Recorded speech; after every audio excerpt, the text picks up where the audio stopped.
అందరికీ నమస్కారం. Welcome back to వంశీభావాని. మన ఎంసీపీ కోర్స్‌లోని సెకండ్ పార్ట్ ఎంసీపీ ఎలా పనిచేస్తుంది అనేది ఇవాల్టి ఈ వీడియోలో బాగా చూద్దాం. ఫస్ట్‌లీ ఎంసీపీ పార్ట్ 1కి బాగా సపోర్ట్ చేశారు. Thank you very much. అదేవిధంగా ఈ వీడియోకి కూడా లైక్ చేయండి, షేర్ చేయండి అండ్ ఛానెల్‌ని విజిట్ చేసి కంటెంట్ హెల్ప్‌ఫుల్‌గా ఉంటుంది అనుకుంటే డెఫినెట్‌లీ ఒక సబ్స్క్రైబ్ చేయండి. నౌ లాస్ట్ వీడియోలో మనం ఎంసీపీ ఎందుకు కావాలి, ఎవల్యూషన్ ఆఫ్ ఏఐ ఇదంతా చూసాం కదా! ఇవాల్టి ఈ వీడియోలో గివెన్ వి నో ఎంసీపీ ఎందుకు కావాలి అండ్ ఈ ఎంసీపీ యొక్క ప్లేస్మెంట్ ఎక్కడ జరుగుతుంది అని తెలుసు కాబట్టి అసలు ఎంసీపీ ఏ విధంగా పనిచేస్తుంది అనేది అర్థం చేసుకుందాం. సో ఎంసీపీని అర్థం చేసుకోవాలంటే ఫస్ట్లీ మనకి ఇన్ జనరల్ కంప్యూటర్ సైన్స్లో బాగా ఫేమస్ అయిన రెండు టర్మ్స్ తెలియాలి. ఒకటేమో క్లయింట్, ఒకటేమో server.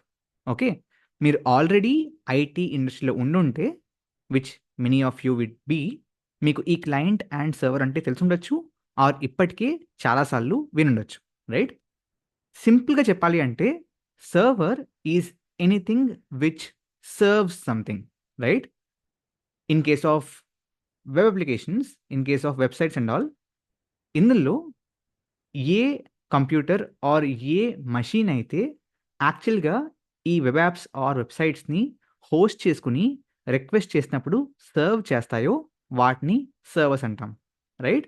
So in general servers are simply machines అండి. Servers are simply instances which serves something, right? అది ఏదైనా అవ్వచ్చు. It might serve web application, it might serve API, what ever it is, but ఏదో ఒక విషయాన్ని serve చేసేదాన్ని server అంటాం. And ఆ సర్వ్ చేసిన దాన్ని యాక్చువల్గా అడిగిందేమో క్లయింట్ అంటాం. సో ఈ server let's a web pages or APIs or మన కేసులో tools, right? Whatever it is, వీటిని ఎందుకు సర్వ్ చేస్తుంది, ఎందుకని చెప్పి ఇస్తుంది, ఎవరో అడుగుతున్నారని చెప్పి. సో ఆ అడిగేది క్లయింట్ అనమాట. సో క్లయింటు మషీనే, సర్వరు మషీనే, right? Everything in the IT are nodes and instances are like machines, physical instances, right? But based on అది చేసే పని ఏంటి అనేదాన్ని బట్టి ఒకవేళ అడిగేది అయితే ఇట్స్ అ క్లయింట్, అడిగింది ఇస్తున్నదైతే server. So basically client usually request for something and server ఆ రిక్వెస్ట్ని చూసి రెస్పాన్స్ ఇస్తుందన్నమాట. ఓకే, సో క్లయింట్ ఇప్పుడు కూడా ఇచ్చేది ఏంటి, రిక్వెస్ట్. సర్వర్ ఇప్పుడు కూడా ఇచ్చేది ఏంటి, రెస్పాన్స్. Make sense? ఈ బేసిక్ మీకు అర్థమవుతే it will be very helpful for us in the MCP. Before moving forward, మీరు కనుక యాక్టివ్గా జాబ్ రోల్స్కి అప్లై చేస్తూ ఉంటే డెఫినెట్లీ మీరు అప్లై చేస్తున్న జాబ్కి మీ రెజ్యూమ్ సెలెక్ట్ అవుతుందా లేదా, ఏటీఎస్లో ముందుకు వెళ్తుందా లేదా అని చెప్పి తెలుసుకోవడం చాలా ఇంపార్టెంట్. దానికోసం it's definitely worth trying offer DM. Offer డిఎంలో simply click on get started, click on the new check. మీరు అప్లై చేస్తున్న జాబ్ టైటిల్, కంపెనీ పేరు, జాబ్ డిస్క్రిప్షను, దాంతోపాటు మీరు వాడబోతున్న రెజ్యూమ్, వీటిని అప్లోడ్ చేసి అనాలిసిస్ స్టార్ట్ చేస్తే ఆటోమేటిక్గా డీటెయిల్డ్ అనాలిసిస్ లైక్ మీ ప్రస్తుత స్కోర్ ఎంత, మీ రెజ్యూమ్లో మెయిన్ అనాలిసిస్ పాయింట్లు ఏంటి, మీ కోర్ స్ట్రెంగ్స్ ఏంటి, ఆప్టిమైజేషన్ పాత్ ఏంటి, మీరు ఏమేమి ఇంప్రూవ్మెంట్ చేసుకోవచ్చు, మీ ఇంటర్వ్యూ ప్రెప్ ఏ విధంగా జరగాలి, ఎటువంటి క్వశ్చన్స్ అడిగే అవకాశం ఉంది, అండ్ దీంట్లో రౌండ్స్ ఏ విధంగా ఉంటుంది, ఈ కంప్లీట్ ఇన్ఫర్మేషన్ కావాలంటే వెబ్సైట్లో తీసుకోవచ్చు, లేదా it's just one click away for the beautiful PDF download. Click on download report and మీకు ఈ విధంగా కంప్లీట్ డీటెయిల్డ్ ఏదైతే ఇన్ఫర్మేషన్ ఉందో పీడిఎఫ్ ఫార్మాట్లో కూడా అవైలబుల్గా ఉంటుంది. As you keep trying, me overall progress ఏంటి, ఏటీఎస్లో మీ స్కోరింగ్ ట్రెండ్ ఏ విధంగా ఉంది, అండ్ మీరు ఇప్పుడు దాకా క్రియేట్ చేసిన డిఫరెంట్ చెక్స్ వాటి యొక్క స్టేటస్ని ఈజీగా మీరు దీని ద్వారా ట్రాక్ కూడా చేసుకోవచ్చు. Let me tell you guys, offer DM ఇంకా ఎన్నో ఫీచర్స్ని యాడ్ చేస్తుందంట. All of this is in the beta mode, కాబట్టి ఇదంతా మీరు పర్ చెక్ కేవలం 30 రూపీస్ చేసుకోవచ్చు. అండ్ మీ first check is absolutely free. Link description and కమెంట్స్లో ఉంటుంది. నెక్స్ట్ టైం జాబ్కి అప్లై చేసే ముందు definitely offer DM. Okay, now మన ఎగ్జాంపుల్స్లో in part 1 if you see, what did we see? Now ఈ టూల్స్ ఇవన్నీ వచ్చాయి కదా, ఈ టూల్స్ ఇవన్నీ like different people can provide it. It could be a search tool by Tavily అనే ఒక company, it could be WhatsApp tool provide by WhatsApp, it could be GitHub tool provided by GitHub, it could be Splunk tool provided by Splunk, right? Or let's say if Vamsi Bhavani is exposing a MCP, it could be Vamsi Bhavani's tools, right? So, ఆ విధంగా any company, anyone can actually provide tools, right? And ఆ provide tools అన్నప్పుడు వాళ్ళ ఏదైతే specific domain ఉందో దానికి సంబంధించిన tools provide చేస్తాయి, అంతే కదా. గిట్హబ్ ఉందండి, గిట్హబ్ మీకు ఒకవేళ టూల్స్ ప్రొవైడ్ చేస్తుంది అనుకోండి, ఏ టూల్స్ ప్రొవైడ్ చేస్తుంది? ఆ గిట్హబ్లో రెపాజిటరీస్ని ఒకవేళ క్రియేట్ చేయాలనుకుంటే there'll be a tool, or రెపాజిటరీస్లో if you want to create a new issue, there'll be a tool for that. Or let's say if you want to delete a repo, there'll be a tool for that. అంతే తప్ప Google క్యాలెండర్లోకి వెళ్ళి ఒక event schedule చేయమని చెప్పి GitHub మీకు tool provide చేస్తుందా? చేయదు. Okay, so ఆ కంపెనీ యొక్క ఏదైతే ఫంక్షనాలిటీ ఉందో దానికి చుట్టూరు ఏఐ దాన్ని డైరెక్ట్గా ఇన్వోక్ చేసే విధంగా టూల్స్ని ప్రొవైడ్ చేస్తుంది. ఓకే, నౌ ఈ టూల్స్ని ప్రొవైడ్ చేస్తున్నది ఈ కేసులో ఇన్ దిస్ ఎగ్జాంపుల్ ఎవరు? గిట్హబ్. సో ఈ కేసులో the server will be GitHub's MCP server అనమాట. సో ఓకే, మనకి అడిగేది ఉంటుంది, ఇచ్చేది ఉంటుంది. ఎంసీపీలో అడిగేదాన్ని ఎంసీపీ క్లయింట్ అంటారు అండ్ ఇస్తున్న దాన్ని ఎంసీపీ సర్వర్ అంటారు. ఓకే, సో అడిగేది ఇంకా మనకు తెలియదు, will see who asks for it, but ఇచ్చేది in this example it will be GitHub's MCP. So GitHub's MCP would be the MCP server in the GitHub example, right? Let's say there is a Google MCP, okay? And ఈ Google MCPలో they providing tools around, okay, Google Calendar eventని create చేయనిస్తాము tool ద్వారా, or maybe ఒక Google మీటింగ్ని create చేయనిస్తాము tool ద్వారా, or maybe గూగుల్దే కాబట్టి యూట్యూబ్లో ఒక వీడియో డిస్క్రిప్షన్ని ఎడిట్ చేయనిస్తాము ఒక టూల్ ద్వారా, రైట్? ఈ విధంగా there can be different tools. Now ఒకవేళ మీరు ఈ టూల్స్ని వాడుతూ ఉంటే వయా ఎంసీపీ, దెన్ మీరు వాడే MCP server would be Google MCP server. Make sense? So ఎవరి టూల్స్ అయితే వాడుతున్నారో ఆ టూల్స్ని ప్రొవైడ్ చేస్తున్న వాళ్ళ ఏదైతే ఎంసీపీ ఉంటుందో వాళ్ళ ఇన్ఫ్రా ఉంటుందో దాన్ని ఎంసీపీ సర్వర్ అంటారు. మరి ఎంసీపీ క్లయింట్ ఏమవుతుంది? ఎంసీపీ క్లయింట్ అంటే ఇప్పటికే మనకు అర్థమైపోయింది, ఎంసీపీ అనే ఈ సిస్టమ్ లోపల when we using MCP as a communication pattern, ఆ కమ్యూనికేషన్ ప్యాటర్న్లో ఏదైతే అడుగుతుందో, ఏదైతే ఆస్క్ చేస్తుందో, ఏదైతే రిక్వెస్ట్ చేస్తుందో దాన్ని క్లయింట్ అంటామని చెప్పి అర్థమైపోయింది, right? Now what can be a client? Now client can be anything, right? Based on how you are building a system. అంటే అన్న అర్థం కాలేదన్నా, సర్వర్ దాకా అర్థమైంది, క్లయింట్ ఏంటి? Let me zoom out a bit. Okay, ఇప్పుడు మీరు ఈ MCP servers are in general ఈ ఎంసీపీస్ని ఎక్కడెక్కడ విన్నారు? One thing is, let's say మీరు సొంతంగా ఒక ఏఐ అప్లికేషన్ బిల్డ్ చేస్తున్నారు అండ్ ఆ ఏఐ అప్లికేషన్లో you are building some agent. So build చేస్తున్నారు కాబట్టి మీకు దాంట్లో టూల్స్ కావాలి కాబట్టి you might use MCP integration, right? That's one use case. లేదా లెట్స్ సే మీరు ఒక ఏఐ చాట్బాట్ ఇంటిగ్రేట్ చేస్తున్నారు, ఆ ఏఐ చాట్బాట్లో మీకు కొన్ని టూల్స్ కావాలి, ఆ టూల్స్ కోసం మీరు ఎంసీపీని ఇంటిగ్రేట్ చేస్తుండొచ్చు. ఆర్ లెట్స్ సే మీరు కర్సర్ ఆర్ క్లాడ్ ఇటువంటి టూల్స్ వాడుతున్నారు అండ్ ఈ కర్సర్ ఆర్ క్లాడ్లో let's say you want to use different tools. For example మన ఛానల్లో దెల్ బి వీడియో, మనకి ఈ టెస్ట్ స్ప్రైట్ అని చెప్పి ఒక కంపెనీది వీడియో చేశాను, రైట్? సో ఈ టెస్ట్ స్ప్రైట్ అనే కంపెనీ ఏం చేస్తుంది? బేసిక్లీ ఆటోమేటిక్గా టెస్ట్ని క్రియేట్ చేసి వాటిని రన్ చేసేందుకు టూల్స్ ప్రొవైడ్ చేస్తుంది. నౌ మన కోడ్ని మనం కర్సర్ నుంచి ఆర్ క్లాడ్ నుంచి రాస్తున్నాం. సో ఆబ్వియస్లీ మీరు సొంతంగా వెళ్ళి కోడ్ని అక్కడ అప్లోడ్ చేసి ఆర్ ఆ విధంగా మాన్యువల్ స్టెప్స్ చేద్దాం అనుకోరు. ఎక్కడి నుంచి అయితే కోడ్ రాస్తున్నారో అదే క్లాడ్ ఆర్ కర్సర్లో బేసిక్గా ఓకే ఈ టెస్ట్ స్ప్రైట్ యొక్క టూల్స్ని ఎగ్జిక్యూట్ చేయని చెప్తాం అనుకుంటారు. కాబట్టి ఇక్కడ ఈ మనం అంటే if you watch the video again carefully, అందులో మనం చేసింది ఏంటి అంటే ఈ టెస్ట్ స్ప్రైట్ యొక్క ఎంసీపీని కర్సర్లో ఇంటిగ్రేట్ చేసాం. So even if you want to do that, Cursor or క్లాడ్లో ఎక్స్టర్నల్ టూల్స్కి యాక్సెస్ ఇద్దాం అనుకుంటే అక్కడ కూడా ఎంసీపీని ఇంటిగ్రేట్ చేస్తారు. Now based on these conditions, in the first condition మీ AI application will be the MCP client. లేదు, in second application or second use case me chat bot will be the MCP client. లేదు, third కేస్లో మీ Cursor or Claude will be the MCP client. So based on ఈ ఎంసీపీతో integrate చేశాక యాక్చువల్గా బాబు tools కావాలి, బాబు నాకు ఇది ప్రొవైడ్ చేయి అని చెప్పి అడుగుతుంది ఎవరో అనే దాన్ని బట్టి మన క్లయింట్ డిసైడ్ అవుతుంది. Make sense? So with this మనకి ఎంసీపీ క్లయింట్ అంటే ఏంటి అండ్ ఎంసీపీ సర్వర్ అంటే ఏంటో అర్థమైంది. Server is one that provides with the tools, client is one that's asking you for that specific tools, right? So in the MCP ఎలా work అవుతుందో తెలియాలంటే we need one more thing, which is the LLM, because LLM is the brain.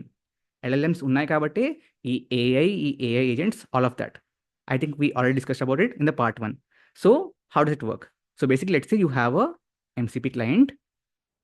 Now this MCP client will be inside what?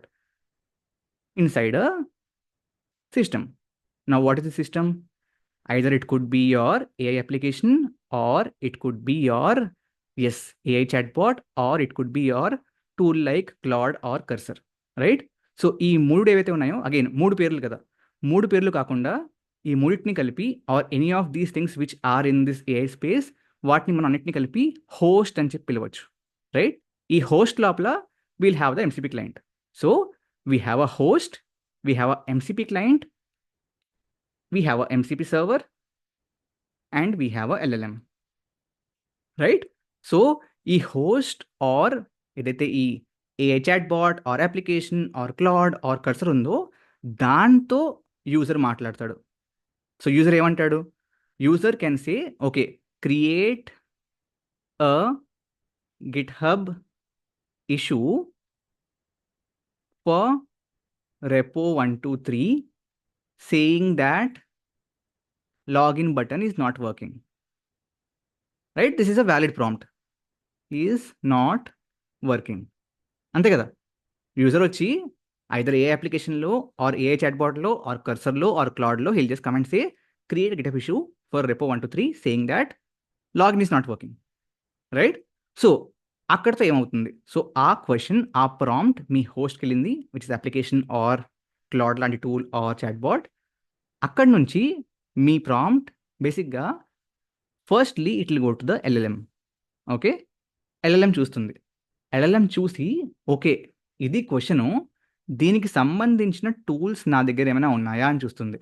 Again I talk about అసలు LLMకి tools ఉన్నాయా లేదా చెప్పి ఎలా తెలుస్తుందని చెప్పి చెప్తాను. బట్ లెట్స్ సే LLM తెలుసు దాని దగ్గర టూల్స్ ఇవి ఉన్నాయని చెప్పి. ఒకవేళ తెలిస్తే ముందే ఓకే నా దగ్గర ఈ టూల్స్ అన్నీ ఉన్నాయా, ఈ టూల్స్ అన్నీ ఉంటే మేబీ ఐ కెన్ యూజ్ ఈ tool which is just a simple tool to create a issue inside GitHub repository. So ఈ టూల్ని వాడితే ఆటోమేటిక్గా నా పని అయిపోతుంది అని చెప్పి ఓకే ఈ టూల్కి కాల్ చేయి అని చెప్తుంది LLM, రైట్? ఆ కాల్ చేయి అని చెప్పిన ఇన్స్ట్రక్షన్ మన ఎంసీపీ క్లయింట్ చూస్తుంది. మన ఎంసీపీ క్లయింట్ చూసి ఏమంటుందంటే ఓకే ఇది ఒక ఎంసీపీ టూల్, సో ఎంసీపీ టూల్తో ఒకవేళ పని చేయించుకోవాలనుకుంటే నా ద్వారానే వెళ్ళాలి అని చెప్పి ఆ రిక్వెస్ట్ని ఎంసీపీ క్లయింట్ ఇంటర్సెప్ట్ చేసి అంటే తీసుకొని దాన్ని మన ఎంసీపీ సర్వర్కి పంపిస్తుంది. అండ్ దెన్ ఎంసీపీ సర్వర్ ఆ రిక్వెస్ట్ని చూసి ఆ రిక్వెస్ట్ని ఎగ్జిక్యూట్ చేసి దానికి రెస్పాన్స్ మళ్ళీ మన ఎంసీపీ క్లయింట్కి ఇస్తుంది. నా ఈ ఎంసీపీ క్లయింట్ రెస్పాన్స్ని తీసుకెళ్ళి మళ్ళీ LLMకి ఇస్తుంది. So in this case what will happen? Basically మన ఎంసీపీ క్లయింట్ వెళ్ళి గిటబ్ సర్వర్తో బాబు repo 123 మీద ఒక ఇష్యూ క్రియేట్ చేయి saying login is not working అని చెప్తుంది. వెంటనే ఎంసీపీ సర్వర్ ఎస్ ఓకే ఇది ఒక వ్యాలిడ్ రిక్వెస్ట్ అని చెప్పి ఆ రిక్వెస్ట్ని ఎగ్జిక్యూట్ చేస్తుంది, ఇష్యూ క్రియేట్ చేస్తుంది. అండ్ మేబీ రెస్పాన్స్లో based on again the format of how things work there in the server definition ముందే ఉంటుంది. సో ఆ డెఫినేషన్ ప్రకారం రెస్పాన్స్లో maybe okay this is the issue ID create చేసేసాను అని చెప్పి రెస్పాన్స్ ఇస్తుంది. ఆ response will go to the LLM చూసి అనలైజ్ చేసి ఓకే క్రియేట్ అయిపోయింది అని చెప్పి మళ్ళీ ఈ హోస్ట్ ద్వారా యూజర్కి బాబును చెప్పింది అయిపోయింది అని చెప్తుంది. That's how it works. అర్థమైందా?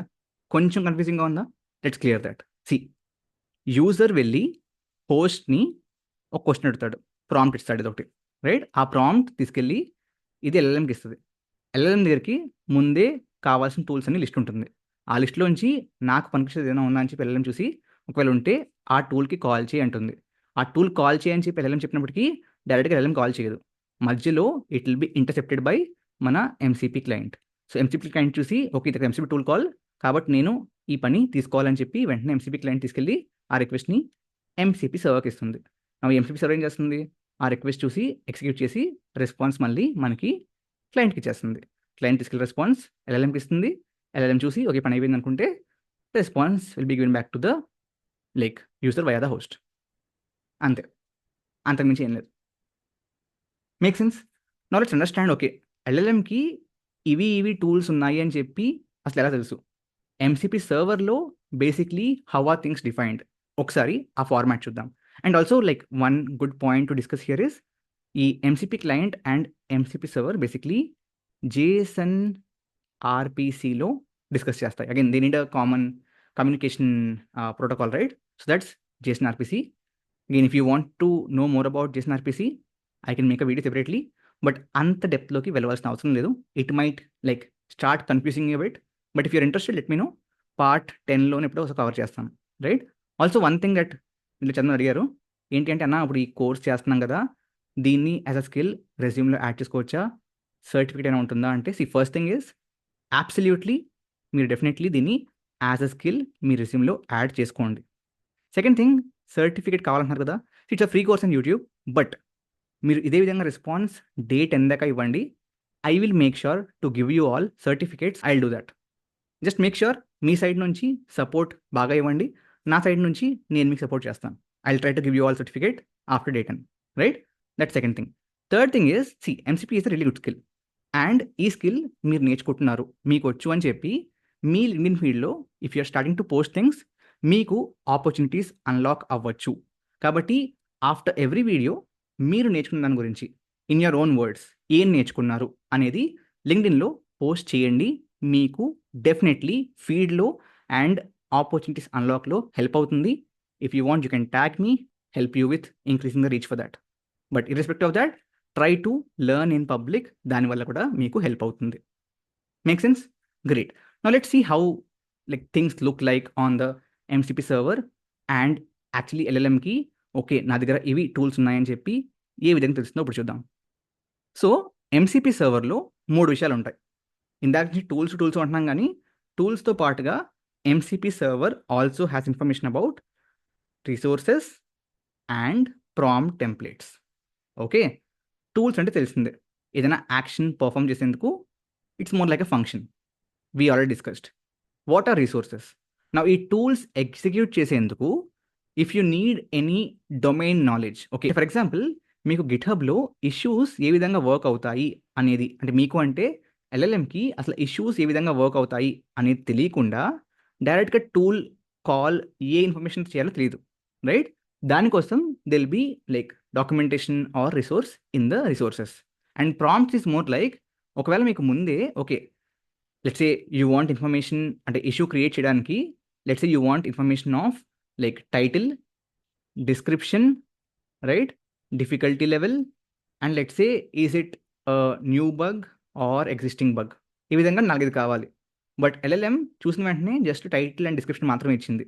బట్ లేదు బాబు ఇవన్నీ కూడా ఇవ్వాలి అని చెప్తూ ఒకవేళ MCP సర్వర్ సైడ్, అంటే ఆ GitHub side or whatever ఈ కంపెనీస్ ఏవైతే ఉన్నాయో which are providing the MCPs, వాళ్ళ సైడ్ నుంచి if they want to specify that okay ఈ విధంగా ప్రాంప్ట్ ఉంటే, ఈ విధంగా టెంప్లెట్ ఉంటే బాగుంటుందని చెప్పి చెప్పాలనుకుంటే they can use prompt templates also. Okay, but mostly 80% of the కేసెస్లో ఎక్కువగా all the use case is around tools only. Okay, because LLMs are intelligent enough to figure out resources and prompts. But yeah GitHub famous కాబట్టి it might know. Let's say నేను Vamshi Bhavani MCP create చేస్తున్నాను, right? నా ఆ కేసులో LLM might not have the complete information. So అక్కడ resources and prompts will be of more help. Okay, so ఈ విధంగా ప్రతి MCP సర్వర్ కూడా దాని దగ్గర ఉన్న టూల్స్, రిసోర్సెస్ అండ్ ప్రాంప్ట్స్ని ఎక్స్పోజ్ చేస్తుంది as a metadata. Okay, now ఏదైతే ప్రోటోకాల్ చెప్పాను ఇందాక మీకు, ఆ ప్రోటోకాల్ని వాడి బేసిక్లీ టూల్స్ యొక్క లిస్ట్ ఏంటి అంటే ఏమేమి టూల్స్ ఉన్నాయి, ఏమేమి రిసోర్సెస్ ఉన్నాయి అండ్ ఏమేమి ప్రాంప్ట్స్ ఉన్నాయి అని చెప్పి బయటికి మనకి MCP క్లయింట్ ద్వారా తెలుస్తుంది. సో MCP క్లయింట్ ఎప్పుడైతే ఫస్ట్ టైం ఇంటిగ్రేట్ అవుతుందో it will call this /list, right? And then using that /list method protocol ద్వారా కమ్యూనికేషన్ వల్ల ఇట్ విల్ అండర్స్టాండ్ ఓకే ఇవన్నీ టూల్స్ ఉన్నాయి, ఇవన్నీ రిసోర్సెస్ ఉన్నాయి, ఇవన్నీ ప్రాంప్ట్స్ ఉన్నాయి అని చెప్పి తెలుసుకుంటుంది. And using that what will happen is మన ఎంసీపీ క్లయింట్ ఈ విధంగా list of all tools, list of all resources, list of all the prompts create చేస్తుంది. సో లెట్స్ సే మన ఆ సర్వర్లో you have math server tools, file server tools, web server tools, వాటన్నిటిని as a list మనకి MCP client create చేస్తుంది. Now MCP client ఏం చేస్తుంది అంటే ఫస్ట్ టైం ఇంటిగ్రేట్ అవుతుంది కదా, అప్పుడే దానికి ఇవన్నీ తెలిసిపోతాయి. So from the subsequent times every time there is a call to LLM, again అక్కడ కూడా ఆ రిక్వెస్ట్ని ఇంటర్సెప్ట్ చేసి అంటే ఆపి దానికి list of tools available, list of prompts available, list of resources available, దాని కాంటెక్స్ట్ని కూడా మన ఎల్ఎల్ఎంకి ఇస్తుంది. This is how LLMs know the list of existing tools. So ఎలా ఇస్తుంది అంటే ఓకే బాబా ఎల్ఎల్ఎం మన దగ్గర సమ్మరైజ్ చేయడానికి టెక్స్ట్కి ఒక టూల్ ఉంది, దాని డిస్క్రిప్షన్ ఇది, దాని ఇన్పుట్ స్కీమా ఇది, అంటే దాంట్లో బేసిక్లీ ఈ విధంగా ఫంక్షన్ నేము, దాంట్లో ఉన్న ఆర్గ్యుమెంట్స్ ఏ అండ్ బి ఇది, ఏ అంటే ఇది, బి అంటే ఇది, ఆ ఇన్ఫర్మేషన్ మొత్తం కూడా మనకి ఇన్పుట్ స్కీమాలో ఉంటుంది. సో ఈ విధంగా like this is let's a request to LLM, right? దాంట్లో this content is the actual prompt, right?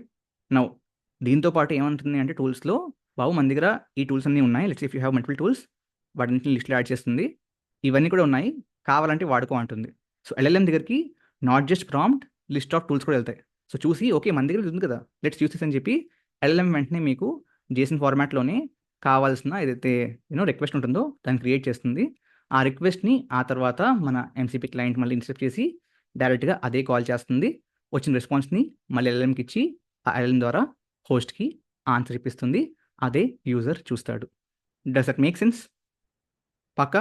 It's very simple guys. So ఏం జరుగుతుంది అంటే user is talking to host నుంచి ఫస్ట్ టైం ఎల్ఎల్ఎం దగ్గరికి వెళ్తున్నప్పుడు కూడా ముందుగా ఈ ఎంసీపీ క్లయింట్ ఏదైతే ఉందో దాని దగ్గర ఉన్న టూల్స్ అన్నిటిని అపెండ్ చేస్తుంది ప్రాంప్ట్లో, దాన్ని బట్టి ఇది ఒక టూల్ కాల్ చేయాలని చెప్పి డిసైడ్ అవుతుంది. అక్కడ మళ్ళీ కాల్ చేయకుండా ఇంటర్సెప్ట్ చేసి ఎంసీపీ డైరెక్ట్గా మాట్లాడుతుంది ఎంసీపీ సర్వర్తో, అండ్ వచ్చిన ఏదైతే రెస్పాన్స్ ఉంటుందో ఆ రెస్పాన్స్ తీసుకుని దాని నుంచి మళ్ళీ ఏదైతే ఇన్ఫర్మేషన్ ఉంటుందో అది it will go back to the LLM analyze చేస్తుంది, will get the response to the host, and that's where you'll see the actual response and action being already executed. Does that make sense? Yeah, that's pretty much it for the part 2. I hope మీకు అర్థమైంది అనుకుంటున్నాను. And for the people అన్న ఎందుకన్నా promotion మధ్యలో add చేసామంటే there are few promotions which I genuinely feel are helpful. For example, కొన్ని సంవత్సరాల క్రితం I used to promote something called as రీలెవెల్లో నెక్స్ట్ ఏదో ఉండేది అన్అకాడమీది. సో దాంట్లో ఏంటంటే ఎటువంటి డబ్బులు పే చేయకుండా మీరు ఎగ్జామ్స్ ఇచ్చి ఎగ్జామ్లో పాస్ అవుతే మార్క్స్ బాగా వస్తే జాబ్స్ వచ్చేవి, చాలా మందికి వచ్చాయి మన వ్యూయర్స్ కూడా, రైట్? అదేవిధంగా I personally feel this is also helpful. It's just 30 rupees per resume check guys. చాలామందితో మాట్లాడుతున్నాను on Topmate and all, ఇటువంటి టూల్ ఉంటే చాలా మందికి హెల్ప్ అవుతుంది. And I personally feel if you're like applying for jobs a lot, if you're like freshers and trying for jobs, ప్రతి జాబ్కి same resume apply చేయడం ఆర్ అన్ఆప్టిమైజ్డ్ రెజ్యూమ్ అప్లై చేయడం వల్ల ఎటువంటి యూజ్ ఉండదు. So like just 30 rupees per check I feel is like not too much bad. So I feel it's a valid promotion too. Great, thank you very much. I hope మీకు ఈ video నచ్చింది అనుకుంటున్నాను. Meet you all in the part 3. Thank you. జై హింద్, జై భారత్.